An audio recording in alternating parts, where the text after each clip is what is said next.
स्वागत है आपका मेरे यूट्यूब चैनल पर।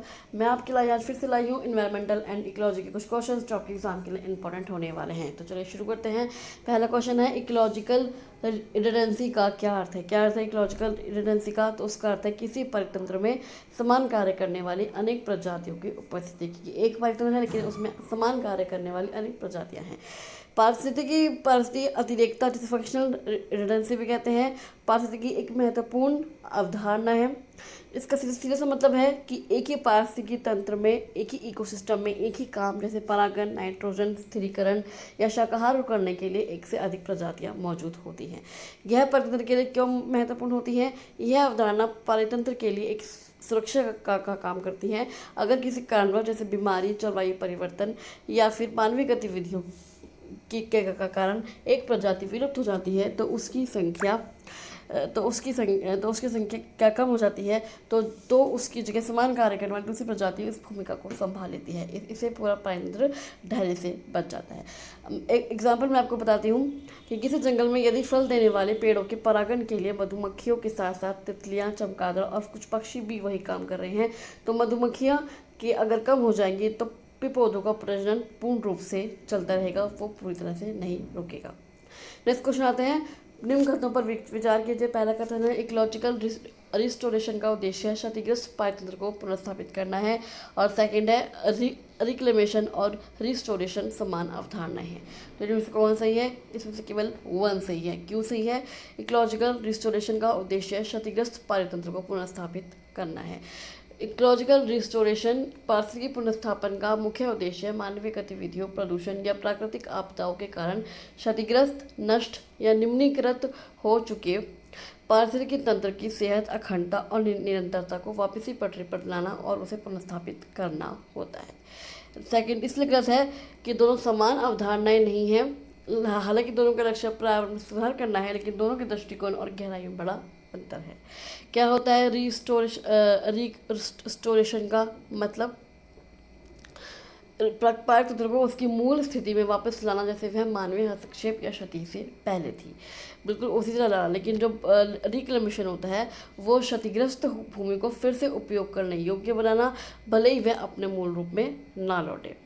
नेक्स्ट क्वेश्चन आता है बायोलॉजिकल इन्वेजन का सबसे बड़ा प्रभाव क्या हो सकता है। किसका? बायोलॉजिकल इन्वेजन का। तो वो सबसे बड़ा प्रभाव हो सकता है स्थानीय प्रजातियों का विज्ञापन। क्या? कि स्थानीय प्रजातियां वहाँ से ली जाए। जब किसी गैर स्थानीय या विदेशी प्रजाति को किसी नए भौगोलिक क्षेत्र में चाहे जानबूझकर या अनजाने में लाया जाता है तो वहाँ के पर्यावरण में तेजी से फैलकर स्थानीय पारिस्थितिकी को नुकसान पहुँचाने लगती है। जब किसी नए प्रजाति को किसी नए भौगोलिक क्षेत्र में लाया जाता है तो जो वहाँ पहले से ही मौजूद प्रजाति होती है वो उसे नुकसान पहुँचाने लगती है, और इसे जैविक आक्रमण या आक्रामक विदेशी प्रजाति कहा जाता है। इसके सबसे बड़ा प्रभाव क्या होता है? ये आक्रामक प्रजातियाँ बहुत आक्रामक रूप से बढ़ती हैं और स्थानीय प्रजातियों के भोजन, पानी, धूप और स्थान को छीन लेती हैं, क्योंकि नए वातावरण में इन विदेशी प्रजातियों के प्राकृतिक शिकारी या बीमारियाँ नहीं होती, इसलिए इनकी आबादी अनियंत्रित रूप से बढ़ती है। इसके परिणाम स्वरूप क्या होता है? वहाँ की जो मूल प्रजातियाँ हैं वो जीवित नहीं रह पाती और धीरे धीरे उनका विस्थापन या पूर्ण विलोप हो जाता है, वो धीरे धीरे खत्म हो जाती हैं। भारत में कुछ उदाहरण है, जैसे आपके लैंटाना कैमरा। कौन? Lantana camera. यह एक विदेशी झाड़ी है जिसने भारत के कई जंगलों और चारागाहों को घेर लिया है, जिससे स्थानीय घास और पौधों को बढ़ने की जगह नहीं मिलती। नेक्स्ट क्वेश्चन आता है इकोलॉजिकल गिल्ड किसे कहते हैं। क्या? इकोलॉजिकल गिल्ड तो वो होता है समान संसाधनों का उपयोग करने वाली प्रजातियाँ, जो एक ही संसाधन का उपयोग करती हैं अनेक प्रजातियाँ। पारिस्थितिकी में इकोलॉजी में गिल्ड उन प्रजातियों के समूह को कहा जाता है जो एक ही प्रकार के पर्यावरणीय संसाधनों का उपयोग समान तरीके से करती हैं। सबसे महत्वपूर्ण बात यह है कि इन प्रजातियों का आपस में जैविक रूप से संबंधित होना ज़रूरी नहीं है, यानी अलग अलग परिवारों या श्रेणियों का के जीव भी एक ही गिल्ड का हिस्सा हो सकते हैं, बशर्ते उनका खाना ढूंढने या साधनों का उपयोग करने का तरीका एक जैसा हो। इसका उदाहरण आपका फलाहारी गिल्ड। क्या? फलाहारी गिल्ड। इस जंगल में बंदर, तोता और चमगादड़ तीनों एक ही पेड़ पर उगने वाले फलों को खाते हैं। ये तीनों पूरी तरह अलग जीव हैं भाई। बंदर अलग है, तोता अलग है, चमगादड़ अलग है, लेकिन ये एक ही साधनों का उपयोग करते हैं, इसलिए ये फलाहारी गिल्ड का हिस्सा है। नेक्स्ट क्वेश्चन आता है हाइड्रिक सक्सेशन कहाँ प्रारंभ होता है? कौन सा सक्सेशन? Hydric succession. तो वो प्रारंभ होता है जल निकायों में। कहाँ पर? वाटर बॉडीज में, जल निकायों में। पारस्परिक अनुक्रमण इकोलॉजिकल सक्सेशन वह प्राकृतिक प्रक्रिया है जिसके द्वारा किसी क्षेत्र का जैविक समुदाय समय के साथ बदलता रहता है। जब यह अनुक्रमण जल निकायों जैसे तालाब, झीलें या दलदल में शुरू होता है तो उसे जल क्रमक या हाइड्रिक सक्सेशन कहा जाता है। यह प्रक्रिया पानी के गहरे निकाय से शुरू होती है और समय के साथ धीरे कई चरणों से गुजरते हुए अंततः एक शुष्क स्थलीय वन समुदाय में बदल जाती है। इसके विकास के बहुत सारे चरण होते हैं।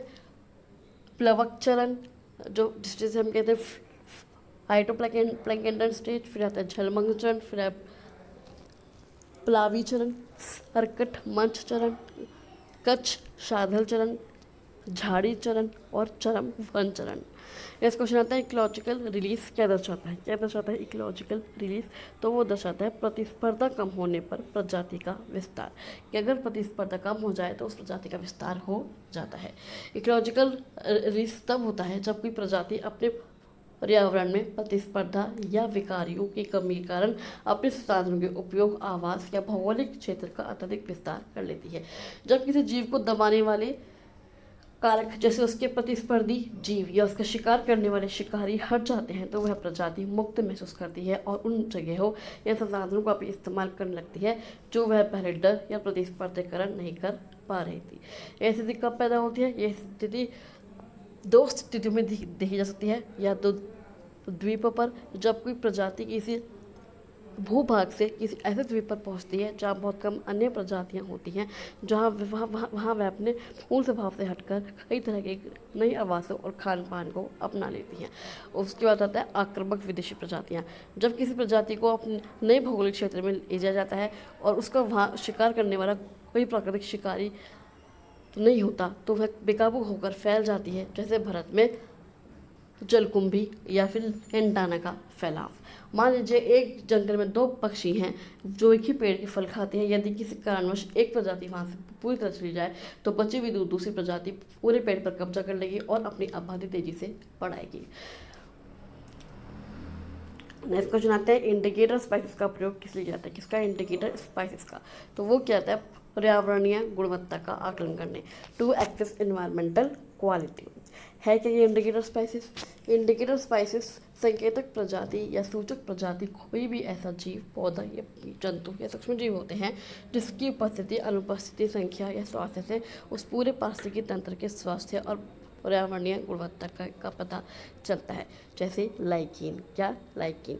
अगर वहाँ पर वायु प्रदूषण होगा कहीं पर भी तो या तो लाइकिन्स उग जाएंगे या फिर वहाँ पर उगेंगे ही नहीं। तो ये प्रजातियाँ अपने पर्यावरण में होने वाले छोटे से छोटे बदलाव जैसे प्रदूषण, तापमान वृद्धि या रासायनिक असंतुलन के प्रति अत्यधिक संवेदनशील होते हैं, इसलिए इन्हें पर्यावरण का, प्रकृति का थर्मामीटर भी कहा जाता है।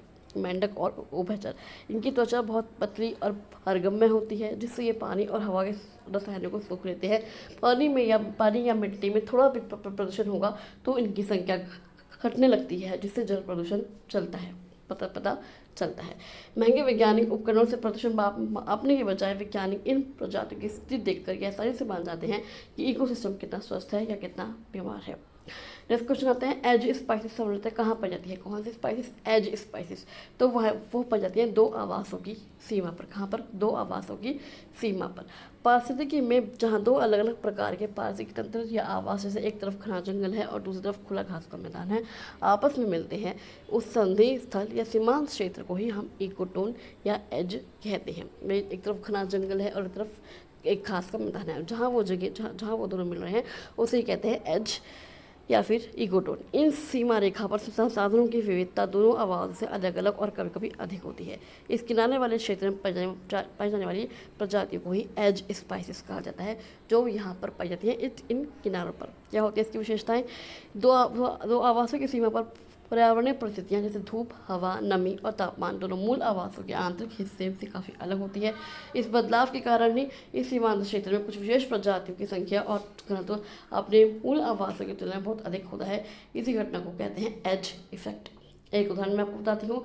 कई शिकारी पक्षी जैसे बाज है या उल्लू है जंगल और खुले मैदान के किनारों पर रहना पसंद करते हैं, क्योंकि उन्हें जंगल में छिपने की जगह और मैदान में शिकार आसानी से मिल जाता है। जंगल के किनारे पर धूप अधिक मिलने के कारण वहाँ कुछ विशेष प्रकार की बेलें और घनी झाड़ियाँ उगती हैं जो गहरे जंगल के भीतर नहीं पाई जाती। इसके विपरीत जो प्रजाति केवल किसी आवास के गहरे और सुरक्षित केंद्रीय हिस्से में ही विकसित होती हैं, जैसे गहरे जंगल के भीतर रहने वाले कुछ संवेदनशील जीव, उन्हें कोर स्पाइसेस कहा जाता है।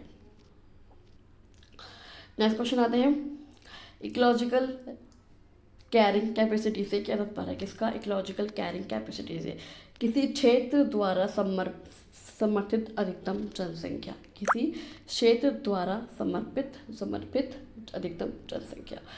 पारिस्थितिकी में इकोलॉजी में वहन क्षमता कैरिंग कैपेसिटी का अर्थ किसी पर्यावरण या पारिस्थितिकी तंत्र की उस अधिकतम सीमा से होता है जहाँ तक वह किसी प्रजाति के जीवों की संख्या को बिना किसी नुकसान के दीर्घकाल तक भोजन, पानी, आवास और अन्य आवश्यक संसाधन उपलब्ध करा सकता है। इसे आमतौर पर के प्रतीक से के साइन होता है इसका। यह कैसे काम करती है? किसी भी जंगल, तालाब या द्वीप पर संसाधन सीमित होते हैं। जब किसी प्रजाति की जनसंख्या वहन क्षमता से कम होती है तो वह तेजी से बढ़ती है, लेकिन जैसे ही जनसंख्या इस सीमा तक पहुंचती है तो उसे यहाँ से पार करने लगती है, संसाधनों की कमी आने लगती है। मान लीजिए एक छोटे से चरागाह में इतनी ही घास उगती है जिसमें केवल 100 हिरन पेट भर सके। यदि हिरणों की संख्या 150 हो जाए तो और घास कम पड़ जाएगी, कुछ हिरण भूख से मरने लगेंगे और एक संख्या वापस घटकर 100 के आसपास आ जाएगी। यहाँ इस तरह की जो वहन क्षमता है, जो कैरिंग कैपेसिटी है, वो आपकी 100 हिरन्स है। क्वेश्चन आता है, बायोटिक रेजिस्टेंस किससे संबंधित है? कौन सा बायोटिक रेजिस्टेंस? तो वो आपके संबंधित है बाहरी प्रजातियों के विरुद्ध स्थानीय पारतंत्र की प्रतिरोध क्षमता। क्या? बाहरी प्रजातियों के विरुद्ध स्थानीय पारतंत्र की प्रतिरोध क्षमता। क्या है जैविक प्रतिरोध, बायोटिक रेजिस्टेंस? जबकि बाहरी या विदेशी प्रजाति किसी नए पारिस्थितिकी तंत्र में प्रवेश करने की कोशिश करती है तो वहाँ पहले से ही मौजूद स्थानीय समुदाय उसके पैर जमाने और फैलाने का विरोध करता है कि ये हमारी इन्वायरमेंट में क्यों आए हैं। स्थानीय पारतंत्र की इस क्षमता को क्या कहते हैं? जैविक प्रतिरोध। ये कैसे काम करता है? यह प्रकृति की एक रक्षा प्रणाली है। कोई स्थानीय पारतंत्र बाहरी प्रजाति का मुकाबला मुख्य रूप से 3 तरीकों से करता है। क्या तो वो संसाधनों की प्रतिस्पर्धा करता है, कि कॉम्पिटिशन करता है कि इसे हमारे संसाधन क्यों मिले। यदि स्थानीय पारतंत्र में उच्च जैव विविधता है तो वहाँ की स्थानीय प्रजातियाँ भोजन, पानी और स्थान का पहले से ही कुशलतापूर्वक उपयोग कर रही होती हैं। ऐसे में बाहरी प्रजाति को वहाँ टिकने के लिए खाली जगह के साधन नहीं मिलते। किसी नए क्षेत्र में मौजूद स्थानीय शिकारी जीव जैसे मांसाहारी पशु या पक्षी उस नई प्रजाति को अपना भोजन बना लेते हैं, जिससे उसकी आबादी अनियंत्रित नहीं हो पाती। महान वैज्ञानिक चार्ल्स डार्विन ने सबसे पहले यह विचार दिया था कि अधिक जैव विविधता वाले पारितंत्रों में जैविक प्रतिरोध अधिक होता है। यानी जिस जंगल में या तालाब में जितने अधिक प्रकार की स्थानीय प्रजातियां होंगी, वहाँ किसी भारी हानिकारक प्रजाति के सफल होने की संभावना उतनी ही कम होगी। नेक्स्ट क्वेश्चन आता है, इकोफेने क्या है इकोफेने? तो इकोफेने है आपका पर्यावरणीय प्रभाव से उत्पन्न भिन्न रूप। क्या है? पर्यावरणीय प्रभाव से उत्पन्न भिन्न रूप। अब यह इकोफिन है क्या? पारिस्थितिकी में इकोफिन, जिसे इकार्ड भी कहते हैं, किसी प्रजाति के उन जीवों के समूह को दर्शाता है जो आनुवंशिक रूप से तो बिल्कुल समान होते हैं, लेकिन अलग अलग वातावरण या आवास में रहने के कारण उनकी शारीरिक बनावट में बदलाव आ जाता है। यह बदलाव पूरी तरह से पर्यावरण जैसे धूप, पानी, मिट्टी या भोजन की उपलब्धता के प्रभाव के कारण होता है, जिसमें इनमें जीवों का डीएनए या जीन नहीं बदलता। यदि इन जीवों का वापस उनके मूल वातावरण में ले आ जाए तो उनके शारीरिक लक्षण फिर से पहले जैसे होने लगते हैं। एक उदाहरण है यूकोरबिया हीरता का पौधा। कौन सा? यूफोरबिया का हीरता का पौधा। यह पौधा किसी ऐसी जगह उगता है जहाँ लोग अक्सर चलते फिरते हैं, जैसे फुटपाथ पर या रास्ते किनारे, तो यह जमीन पर बिल्कुल चपटा और छोटा फैल जाता है ताकि पैरों के नीचे आने से बच सके। लेकिन जब इस पौधे का बीज किसी सुरक्षित या बिना हस्तक्षेप वाली जगह पर उगता है तो यह सीधा और काफ़ी लंबा खड़ा होता है। दोनों पौधों का आनुवंशिक ढांचा एक ही है, लेकिन पर्यावरण के अनुसार उनका रूप बदल गया। इन अलग अलग रूपों को ही एक दूसरे का इकोफिन कहा जाता है। नेक्स्ट क्वेश्चन आता है, शार्क सक्सेशन किसे किसे सम्मिलित है? कौन सा? शार्क सक्सेशन, तो वो सम्मिलित है मध्यम नमी वाली परिस्थितियाँ। क्या? मध्यम नमी वाली परिस्थितियाँ। पारिस्थितिकी अनुक्रमण में इकोलॉजिकल सक्सेशन में पानी की उपलब्धता के आधार पर अलग अलग श्रेणियों में वर्गीकृत किया जाता है। मेशार्क अनुक्रमण उस प्रक्रिया को कहते हैं जो ऐसे क्षेत्रों में शुरू होती है जहाँ पानी न तो बहुत अधिक मात्रा में होता है न ही बहुत कम मात्रा में होता है। यह मध्यम नमी वाले क्षेत्रों जैसे नम मिट्टी, उपजाऊ मैदानी इलाकों या नम जंगलों में प्रारंभ होता है। पर्यावरण में पानी की शुरुआती स्थिति के आधार पर अनुक्रमण 3 प्रकार का होता है। हाइड्रेक, जो अत्यधिक पानी वाले क्षेत्रों में शुरू होता है, जो जहाँ पर बहुत ज़्यादा पानी होता है। फिर आता है ज़ैराक, जो अत्यधिक शुष्क या पानी कमी वाले क्षेत्र जैसे राजस्थान में शुरू होता है। फिर आता है मेशार्क, जो मध्यम नमी वाले क्षेत्रों में शुरू होता है।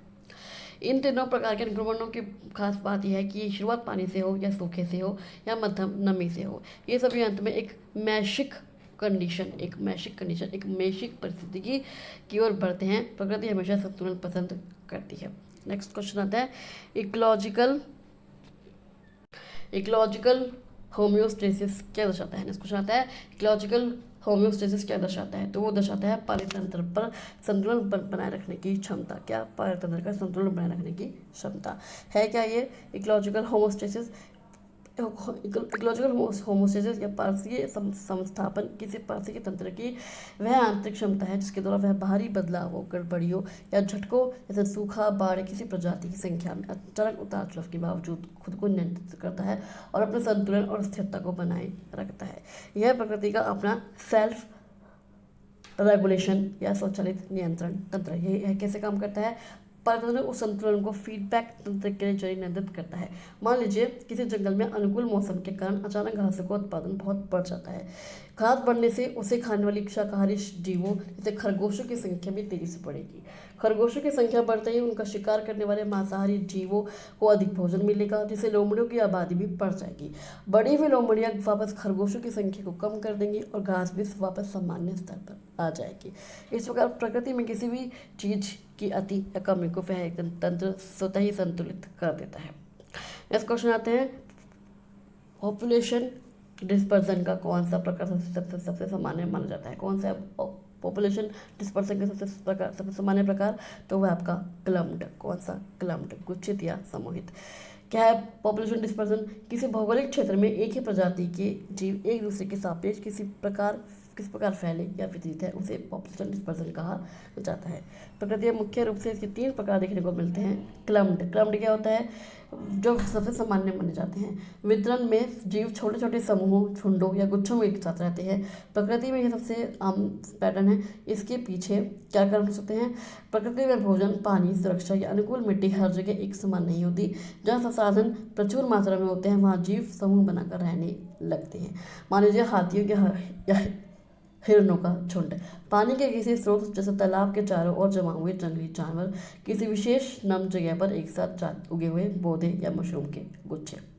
नेक्स्ट क्वेश्चन आता है स्पाइसेस रिचनेस किसका माप है? क्या है स्पाइसेस रिचनेस किसका माप है? तो वह किसी क्षेत्र में प्रजातियों की संख्या कि किसी क्षेत्र में कितने प्रजाति रह रही हैं। स्पाइसेस रिचनेस जैव विविधता को मापने का एक सरल और सबसे प्राथमिक तरीका है। इसका सीधे सा मतलब होता है कि किसी एक निश्चित भौगोलिक क्षेत्र या पारिस्थितिकी तंत्र के भीतर कितनी अलग प्रजातियां निवास कर रही हैं। इनमें केवल प्रजातियों के प्रकार गिनती की जाती है, जीवों की कुल जनसंख्या से इसे कोई लेना देना नहीं है। मान लीजिए एक बगीचा ए है और एक बगीचा बी है। बगीचे ए में इसमें आम के 5 पेड़ हैं, 5 नीम के पेड़ हैं, 5 अमरूद के पेड़ हैं, तो यहाँ कुल 3 अलग अलग प्रजातियाँ हैं। ऐसे बगीचा बी है, इसमें 12 आम के पेड़ हैं, 1 नीम का पेड़ है और 1 अमरूद का पेड़ है, तो यहाँ भी केवल 3 प्रजातियाँ हैं। प्रजातियों की संख्या बराबर है, इसलिए दोनों की स्पाइसेस रिचनेस बिल्कुल समान होगी। तो चलिए आज के लिए बस इतना ही। आज के क्वेश्चन कैसे लगे, आज की वीडियो कैसे लगी, मुझे कमेंट बॉक्स में कमेंट करिए, जरूर बताइएगा। अगर आपको वीडियो अच्छी लगी तो आप इस वीडियो को लाइक कर सकते हैं, शेयर कर सकते हैं और इस चैनल को सब्सक्राइब करके जरूर जाएगा। चलिए मैं आपसे मिलती हूँ अगली वीडियो में, तब तक के लिए थैंक यू सो मच।